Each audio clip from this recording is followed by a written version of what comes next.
আজকের রেসিপিটা একদমই আলাদা। এটা হচ্ছে আলু বেগুন রসা। অনেকের বাড়িতেই হয়, আবার কিন্তু অনেকের বাড়িতে হয়ই না। তো চলো কিভাবে বানালাম সেটাই আজকে তোমাদের সঙ্গে শেয়ার করি। এই আলু বেগুন রসা দিয়ে কিন্তু প্রায় এক থালা ভাত খাওয়া হয়ে যাবে। বেগুন যারা খেতে ভালোবাসো না তাদের জন্য কিন্তু আজকের এই রেসিপিটা। এখানে আমি আলু বেগুন লম্বা লম্বা করে কেটে নিয়েছি। আলুগুলোকে প্রথমে ভালো করে ভেজে তুলে রেখে দেব। কড়া বসিয়ে দিয়ে ভালো করে গরম করে নিয়ে কড়াইতে দিয়ে দিলাম তেল। তেলটা ভালো করে গরম হয়ে আসতেই একে একে আলুর টুকরোগুলো দিয়ে এপিট ওপিট লালচে করে ভেজে তুলে রেখে দিচ্ছি। এবার ওই কড়াইতেই দিয়ে দিচ্ছি বেগুন। বেগুনগুলোকেও কিন্তু খুব সুন্দর লম্বা লম্বা করে কেটেছি, আর বেগুনগুলো কিন্তু খুব কচি অবস্থায় ছিল।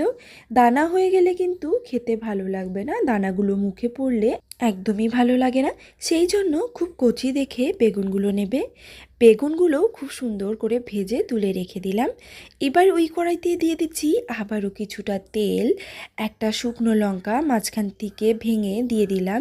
দিয়ে দিচ্ছি এখানে পাঁচফোড়ন। এখানে তোমরা জিরে ইউজ করতে পারো, তবে পাঁচফোড়ন দিলে একটা আলাদা ফ্লেভার আসে।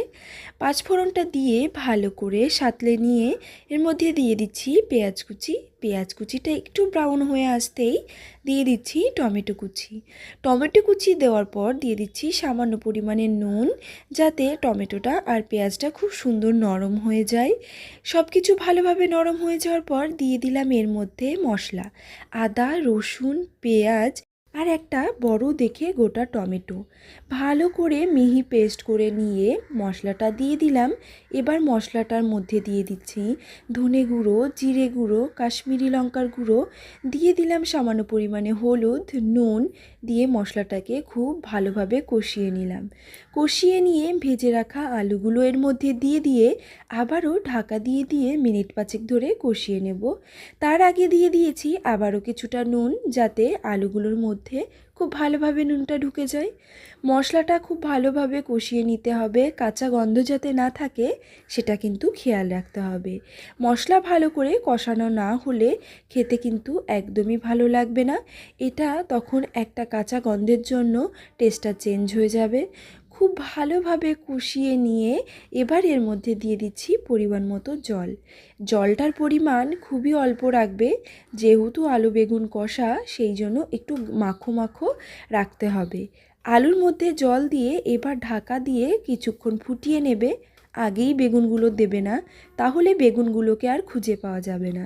সব কিছু ভালোভাবে সেদ্ধ হয়ে যাওয়ার পর ঢাকনাটা তুলে এবার ভেজে রাখা বেগুনগুলো এর মধ্যে দিয়ে দিয়ে আবারও কিছুক্ষণ ঢাকা দিয়ে রান্না হতে দিতে হবে। সবার শেষে নামানোর আগে কিছুটা নাড়াচাড়া করে কিছুটা ধনেপাতা কুচি ওপর দিয়ে ছড়িয়ে দিয়ে গরম গরম ভাতের সাথে পরিবেশন করো, দেখবে খেতে কিন্তু অসাধারণ লাগে। আজকের এই রেসিপিটা খুবই সামান্য আর একদম সিম্পল একটা রেসিপি। কেমন লাগলো কমেন্টে জানাতে ভুলো না। ভালো লাগলে অবশ্যই লাইক করে একটা শেয়ার করে দিও। আর যারা যারা নতুন আমার পেজে, তারা অবশ্যই কিন্তু ফলো করে যেও। চলে আসবো আবারও নতুন নতুন রেসিপি নিয়ে।